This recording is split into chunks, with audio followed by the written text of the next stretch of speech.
Para nosotros es un gusto saludar a los televidentes del tercer canal de Colombia, hoy con un invitado con el cual conectamos desde Francia. Él está en Estados Unidos, se llama Joir Ackerman. Él estudió ciencia política, derecho y economía en la Universidad de los Andes. También estudió estrategia de campañas electorales en la George Washington. Ha trabajado en CMI, El Colombiano, La República, Revista Poder, El Espectador, y lo leemos a menudo hoy en la revista Cambio. Joir, gracias por acompañarnos en esta entrevista. Bienvenido. Daniel, es un placer para mí estar con ustedes, contigo y con la audiencia de Tercer Canal. Bueno, Joir, acá hemos hablado mucho en este medio de comunicación del desafío de hacer periodismo hoy en Colombia y en el mundo, precisamente porque vemos unas narrativas muy segmentadas a una ideología u otra ideología, donde se han instrumentalizado los medios de comunicación y no están de alguna forma construyendo éticamente la verdad. Usted, en su ejercicio como columnista, ¿a qué se ha visto enfrentado en medio de estas columnas que además tienen mucha investigación y que hoy podemos leer en la revista Cambio? Muchas gracias, Daniel. La verdad, vamos por partes. Arranquemos de lo general a lo particular.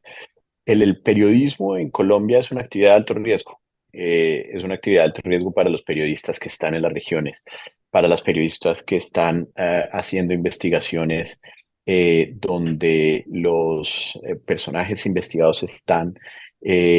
amenazándolos constantemente. Es un tema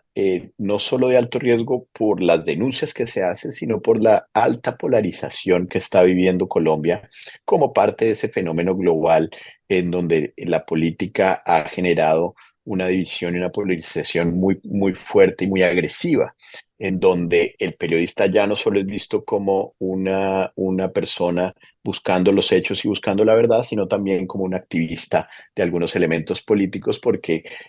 lastimosamente hay muchas personas en la profesión que se han ido para ese lado. Pero eso en lo general, en lo particular, pues desde ese trabajo de investigativo que he hecho en las columnas de opinión, antes antes en el Colombiano, después en el Espectador y ahora en la revista Cambio hace 2 años,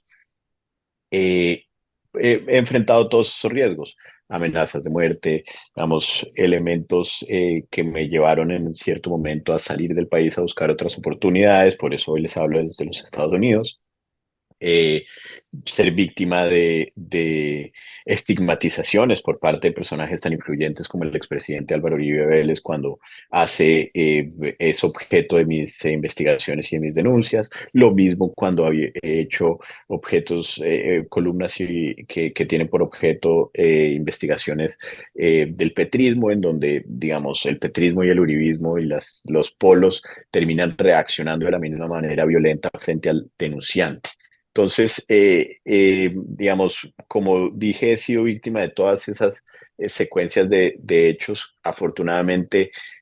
para mi seguridad y para la de mi familia, pues vivo en los Estados Unidos, entonces eso me ha permitido escribir y investigar con mucha más libertad y profesión, pero pues sí me preocupa mucho esa labor de esos periodistas valientes que hay en Colombia haciendo investigaciones desde las regiones y haciendo investigaciones y denuncias desde esos lugares en donde vemos de manera muy recurrente como, digamos, son víctimas de atentados y de elementos para callar su profesión. Hemos visto en varias columnas suyas que incluso las personas que son cuestionadas por corrupción le responden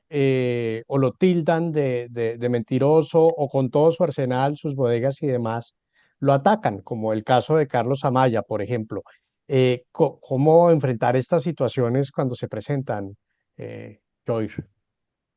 Pues con hechos, digamos, la actitud más fácil para cuando se está siendo víctima de una investigación y una denuncia es atacar al denunciante o a la persona que está realizando la investigación, y eso hace que lo más fácil para esos personajes de alto poder que he enfrentado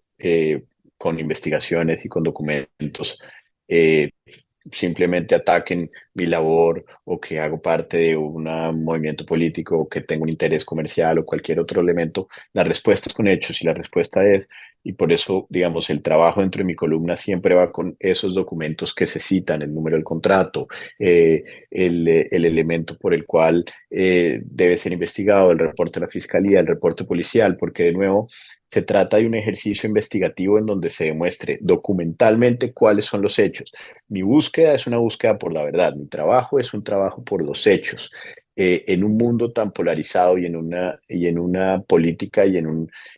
sistema informativo actual en donde hay tanta polarización, me parece que el trabajo debe ser enfocado en ese elemento de enfrentar los temas y los hechos y la verdad con su respectiva evidencia. Entonces, esa es mi manera de responder ante esas situaciones y, digamos, muchas de esas me llevan a estrados judiciales de estas personas que me denuncian por injuria y calumnia y pues ante esos sucesos también respondo con los documentos y con la evidencia de las investigaciones que hago, que son los elementos que soportan mis posiciones editoriales. Este fin de semana las redes sociales muy movidas por Vicky Dávila y María Jimena Duzán, y entonces nos preguntamos qué está pasando con el periodismo en Colombia y en qué momento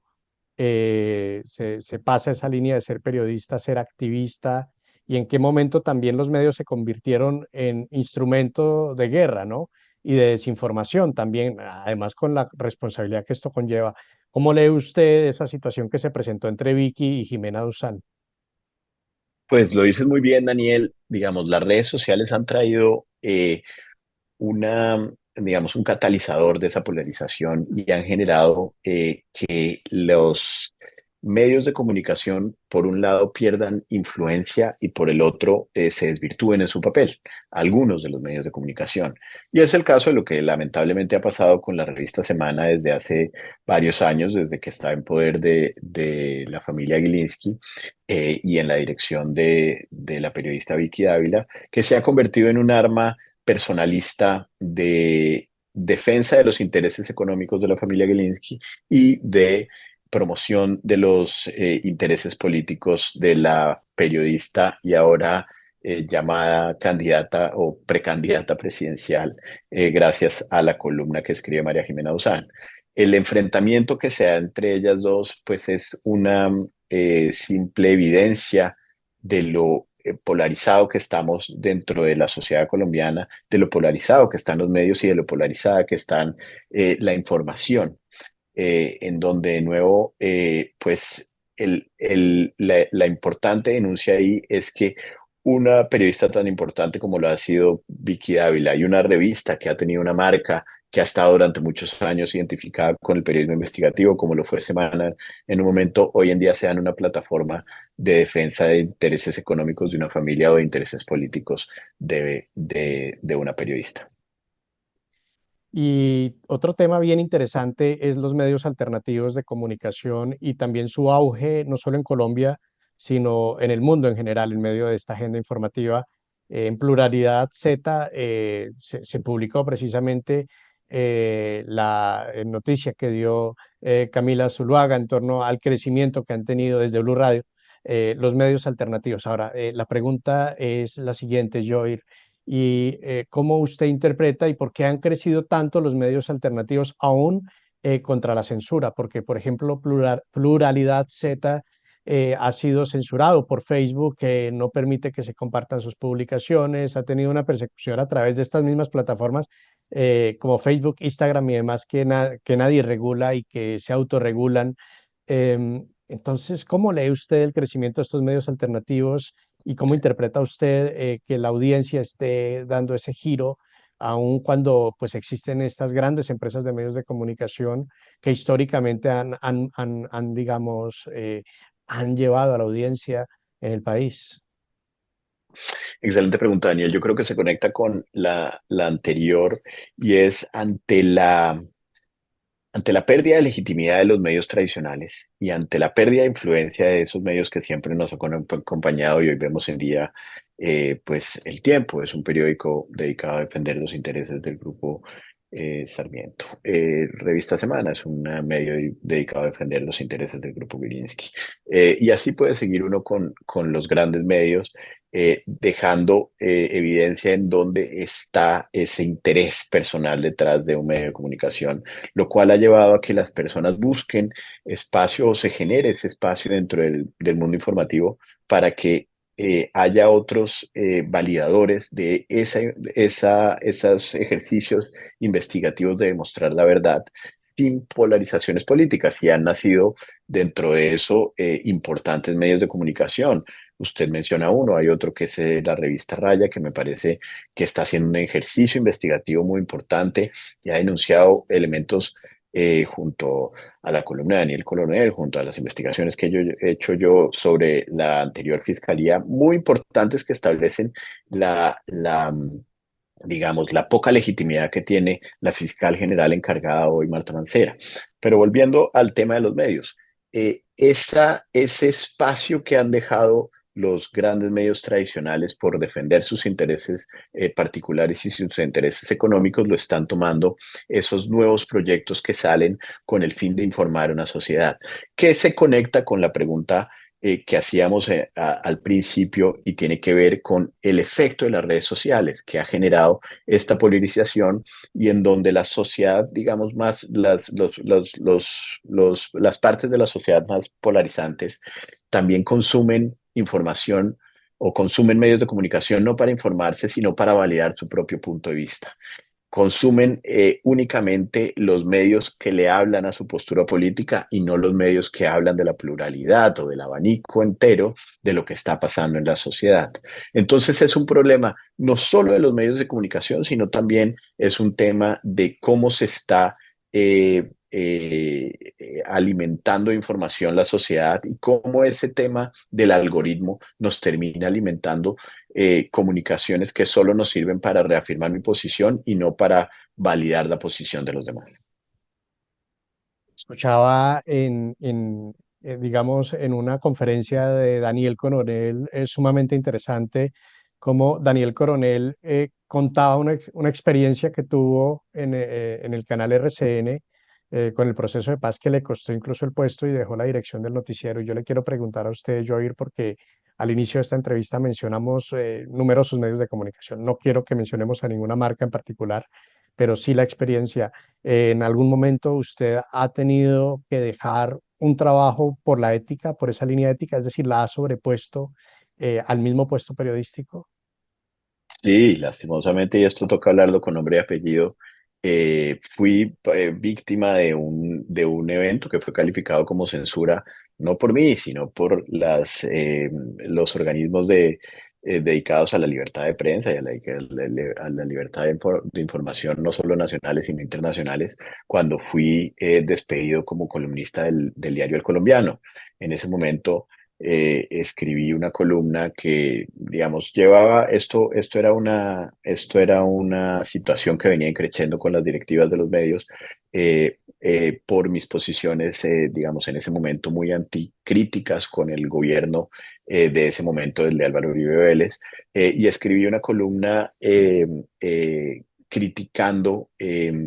la intromisión de la Iglesia Católica en las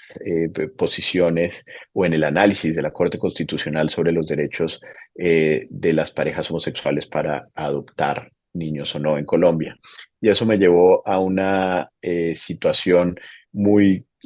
difícil con las directivas sobre la columna que yo estaba escribiendo, y ellos decidieron votarme del periódico, situación que de nuevo fue establecida como censura por varios organismos internacionales de medios de comunicación y dedicados a la libertad de expresión y de libertad de prensa. Entonces, pues, digamos, sí he sido víctima de estas situaciones, y de nuevo, la única respuesta ante todos estos elementos es seguir escribiendo con dureza y con claridad las posturas de uno, porque no hay nada que pueda generar un cambio sobre una postura, sino que hay que es documentarlas muy bien y validarlas muy bien para que la audiencia que uno esté construyendo y los lectores que uno tenga, pues se puedan informar con hechos sustentados sobre estos temas. Pues Joir, muchísimas gracias por concedernos esta entrevista para precisamente hablar no solo de la libertad de prensa, de la realidad del periodismo hoy en Colombia, ¿no? En medio de estos debates que se dan, que vemos como el de Vicky y el de María Jimena Duzán, sino también de los casos que vienen, ¿no? Porque ya está Mancuso en Colombia y por supuesto que estamos muy atentos y esperamos que no se siga manipulando la información porque queremos conocer la verdad, saber qué pasó realmente con todos los crímenes de los paramilitares en Colombia. Colombia merece conocer la verdad y ya vemos en torno a esto mucho amarillismo, mucha desinformación y no se enfocan en los medios realmente lo importante. Lo seguiremos leyendo, Joir, y qué columna viene por ahí. Cuéntenos algo, a ver si alcanza, denos por ahí una línea para estar muy atentos en la próxima edición de Cambio. No, pues claro que sí, tengo, digamos, como ustedes saben, las columnas de opinión que hago son esfuerzos investigativos y tengo varias líneas, digamos, esto es como lanzar varias cañas de pescar. Hay unas que requieren mucho tiempo, mucho esfuerzo, mucho trabajo, hay otras que salen más rápido. Tengo varias líneas adelante, seguiré investigando los abusos de la actual Fiscalía General de la Nación, los abusos de la Procuraduría que estamos teniendo en este momento, los abusos de la Contraloría y, digamos, otros temas que, como usted dice, pues con la llegada de Mancuso, digamos, hay elementos muy importantes que salen de ahí que han salido del papel importante que está haciendo la JEP en Colombia, que de nuevo nos obligan a nosotros, a los periodistas, a seguir haciendo este trabajo para hacer control sobre las autoridades y que no se den violaciones a los derechos humanos o a los temas que tienen que ver con corrupción. Seguiremos en el trabajo. Bueno, desde Francia, gracias a todos los telespectadores del Tercer Canal de Colombia. Compartan, por favor, esta entrevista y seguimos conectados leyendo a Joir Ackerman. Y bueno, seguiremos conectados en una próxima entrevista, ¿por qué no, Joir? Para que hablemos un poco más de las investigaciones que está haciendo. Muchas gracias. Claro, claro que sí, Daniel. Gracias a ustedes y a la audiencia.